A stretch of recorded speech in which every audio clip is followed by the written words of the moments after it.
네, 안녕하세요. 부동산 학개론 이동규입니다. 자, 오늘 페이지 22페이지 되겠습니다. 자, 우리 지난 시간에 이어서 탄력성에 대한 공부를 하고 있습니다. 자, 탄력성이라는 게 뭐였습니까? 지금 우리 가격 탄력성 하고 있잖아요. 그죠? 뭐 수요의 가격 탄력성 하고 있는데,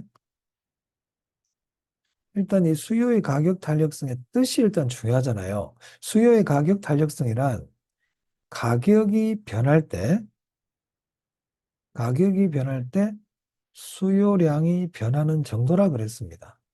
수요량이 변하는 정도. 네, 이 탄력성의 개념을 잊어먹으시면 안 되겠죠.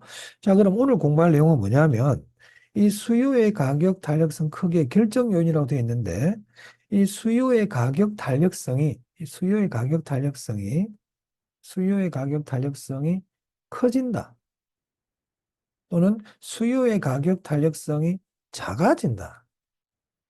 자, 이게 무슨 의미인지를 일단 아시고요. 그리고 수요의 가격 탄력성이 커지는 경우는 어떨 때 탄력성이 커지는지, 어떨 때 탄력성이 작아지는지, 그거를 우리가 오늘 배우려고 그럽니다. 자, 수요의 가격 탄력성이 커진다는 말을 우리는 더 탄력적이다. 이렇게 표현합니다. 그러면 수요의 가격 탄력성이 작아지는 건 뭐라고 표현할까요? 네, 더 비탄력적이다. 이렇게 표현하면 되겠습니다. 자, 그러면요. 수요의 가격 탄력성이 커진다는 게 무슨 말일까?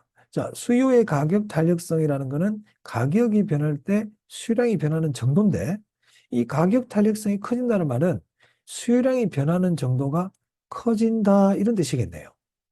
그죠? 그러면 수요의 가격 탄력성이 작아진다는 말은요, 수요량이 변하는 정도가 작아진다, 이런 얘기가 되겠네요. 즉, 수요의 가격 탄력성이 커진다는 얘기는 가격이 변할 때 수요량이 많이 변해. 그건 탄력성이 큰 거예요. 근데 가격이 변했는데도 수요량이 별로 변하지 않아. 수요량이 많이 안 변해.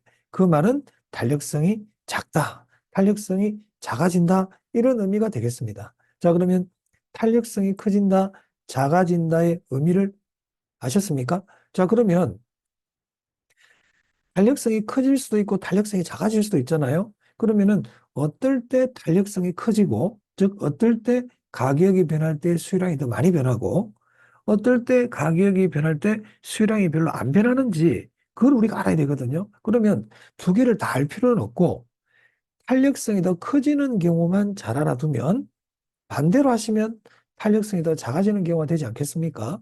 그래서 여기 보시면 탄력성이 커지는 경우 있죠. 이거 중요합니다. 별표 해놓으시고 꼭 아셔야 돼요. 밑에 보시면 이런 중요한 내용들이 쭉 나와 있는데 가능하면 이걸 다 아시면 좋고요. 하지만 정 안 되면 제가 나중에 체크해드리는 그것만이라도 꼭 좀 기억을 해주셔야 돼요. 외우기 전에 다시 한번 더 탄력성이 더 커진다. 이 말은 량이 많이 변한다. 가격이 변할 때 양이 많이 변한다. 이런 뜻이에요. 자, 그 말을 조금 이해를 돕기 위해서 이렇게도 생각하시면 돼요. 소비자가 가격 변화에 더 민감하다. 가격이 변했을 때 수요량이 많이 변하니까 그런 거는 우리가 저 사람 가격에 좀 민감하네? 이렇게 얘기할 수가 있겠죠? 네. 자, 그러면 하나하나 보도록 할게요. 이거 다 설명드릴 수는 없고요. 특히 이 기억 한번 봐보세요. 대체재가 많을수록 탄력성이 커진다. 제일 많이 묻는 것 중에 하나입니다. 자, 예를 한번 들어볼까요? 만약에 우리나라에 라면이 삼양라면밖에 없다고 해보겠습니다. 삼양라면. 자, 삼양라면이 지금 100원 하고 있어요. 자, 100원 할 때 수요량이 10개라고 그래 보겠습니다. 자, 그런데 이번에 삼양라면이 가격을 있잖아요. 120원으로 올렸어요. 가격을 120원으로 올렸다고. 그러면 수요량은 어떻게 되겠습니까? 줄어들겠죠. 그래서 수요량이 8개로 줄어들었다고 그래 보겠습니다. 자, 이 경우는 삼양라면밖에 없어요. 자, 그런데 삼양라면만 있는 게 아니고 삼양라면을 대신할 수 있는 신라면도 있고 오뚜기 라면도 있다고 한번 가정해 보겠습니다. 한마디로 삼양라면을 대신할 수 있는 대체재가 많죠, 지금. 그죠? 자, 그럼 이런 경우에 삼양라면이 가격을 100원에서 아까처럼 가격을 120원으로 올렸다 그래 볼게요. 그럼 아까 수요량이 10개인데 삼양라면 혼자 있을 때는 8개로 줄었잖아요. 2개 줄었죠.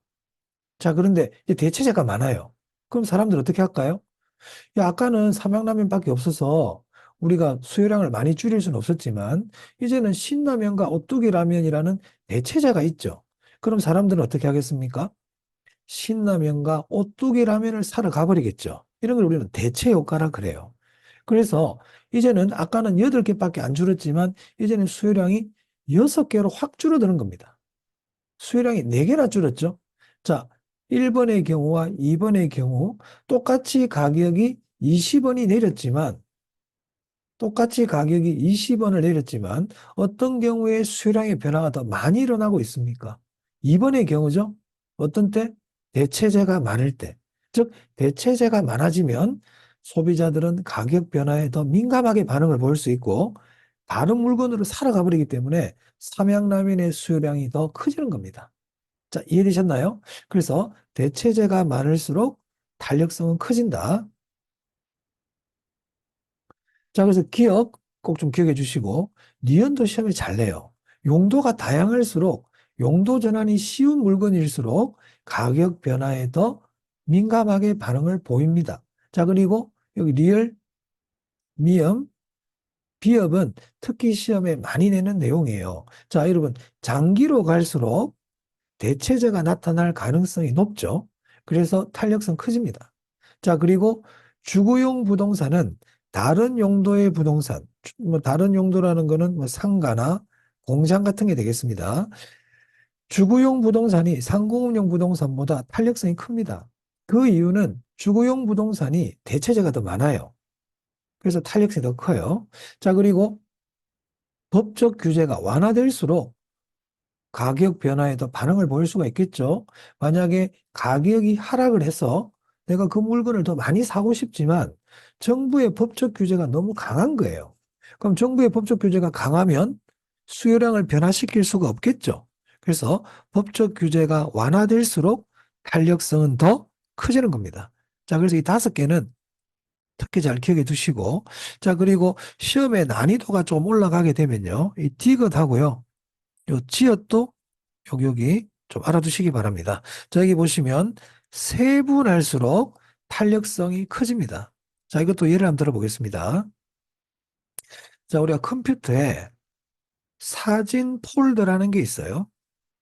자, 어떤 사람은 이 사진 폴더 안에 모든 사진을 다 저장해 놓고 있어요. 자, 그런데 이거 이제 갑이라는 사람이고, 자, 을이라는 사람은 사진 폴더를 다시 세분을 하는 겁니다. 가족 사진 폴더, 친구 사진 폴더, 또는 뭐 야유회 갔을 때의 폴더, 이런 식으로 세분을 해놓은 거예요. 그러면 만약에요, 이 사진, 갑이라는 사람은 만약에 가족 사진을 하나 찾았어. 그런데 이 사진이 마음에 안 들어. 그럼 이거를 대신할 수 있는, 대체할 수 있는 다른 가족 사진을 찾으려고 그러면 여기 있는 사진을 다 뒤져야 되죠. 그러면 대체제를 찾기가 쉽습니까? 어렵겠죠. 하지만 이 을이라는 사람은 이 가족 사진 폴더에서 가족 사진을 대신할 수 있는 사진을 찾으면 되니까 대체제를 찾기가 쉽겠죠. 대체제를 찾기 쉽다. 대체제를 찾기 쉽다는 말은 대체성이 커진다. 이런 뜻이죠. 자, 그럼 여기 보세요. 세분할수록 동질성이 커지는 거예요. 이렇게 세분을 해버리면 여기는 가족이란 사진이 있는 동질성, 친구 동질성, 야유의 동질성이 커지죠. 이렇게 한꺼번에 모아두면 동질성이라는 게 없잖아요. 그래서 세분화될수록 동질적이 되고요. 동질적이라는 거는 대체성입니다. 여러분, 동질적은 대체성이다. 이거 하나는 기억합니다.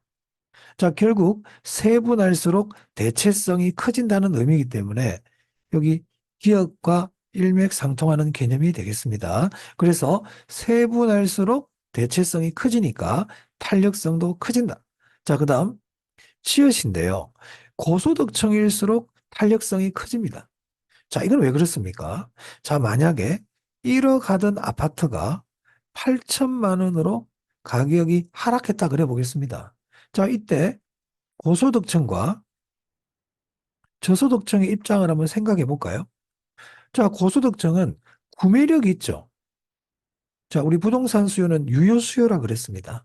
자, 그러면 가격이 2천만 원으로 내렸을 때 이 고소득층들은 구매력이 있기 때문에 수요량의 증가가 일어날 수 있죠.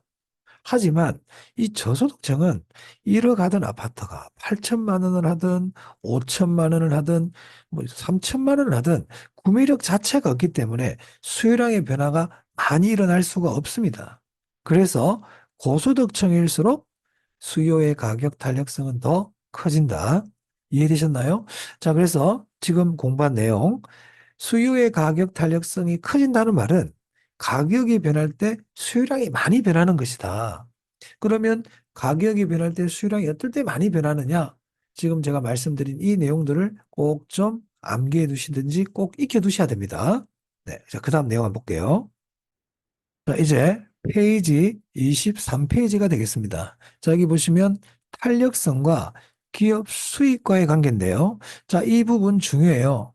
여기는 한 문제짜리로 나오는 경우보다 한 개 또는 두 개의 지문으로 보통 출제가 되고 있습니다. 자, 이 내용은 탄력성과 수익과의 관계인데 이게 무슨 말이냐? 자, 우리가 가격 있죠. 가격에다가 량을 곱하면 그 판매자의 수입이 됩니다. 자, 만약에 어떤 물건의 가격이 한 개에 10,000원인데 오늘 10개를 팔았단 말이에요. 그러면 수입은 10만 원이 되겠죠. 이해되시죠? 자, 그러면 우리가 가격을 올리면 량은 어떻게 됩니까? 수요량은 줄죠. 가격을 내리면 수요량은 증가합니다. 자, 그러면 가격을 올리고 내리면 자, 이 두 개 곱한 게 수입이니까 가격을 올리면 양은 줄고 가격을 내리면 수입이 늘어요. 양이 늘어요. 그럼 이 경우에 기업의 수입은 어떤 영향을 받을 것이냐. 이게 이제 우리 공부하는 포인트란 말입니다. 자, 그럼 이때 탄력적이라는 걸 한번 볼까요? 탄력적이라는 것은 탄력성이 1보다 크다는 뜻이죠. 기억하고 계시죠? 그리고 이 탄력적이라는 말은 가격 변화율보다 수요량, 수요량 변화율이 더 크다는 뜻이죠.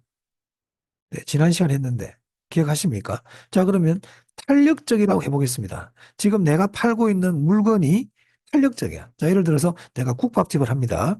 국밥집을 하는데 내가 팔고 있는 국밥이 탄력성이 1보다 커. 탄력적인 물건이야. 자, 그럼 이때 내가 만약에 가격을 10% 올려봤어요. 자, 그러면은 소비자들의 수요량은 지금 탄력적이라고 그랬습니다. 수요량은 10%보다 더 많이 줄어들겠죠. 가격을 올리면 수입이 늘 수는 있지만 량이 더 많이 줄어버리기 때문에 이거 두 개를 곱한 게 수입 아닙니까? 그러면 수입은 어떻게 되겠습니까? 감소하겠죠. 자, 근데 반대로 가격을 10% 내려봤어요. 그러면 수요량이 증가하겠죠. 그런데 탄력적이니까 가격을 내린 것보다 수요량이 더 많이 늘어난다는 겁니다. 좀 예를 들어서 15%의 수요량이 증가했어요.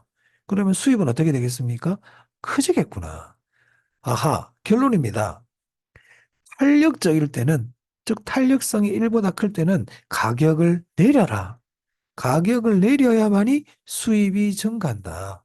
만약에 가격을 올려버리면 요거 얘처럼 가격을 올려버리면 수입은 줄어든다.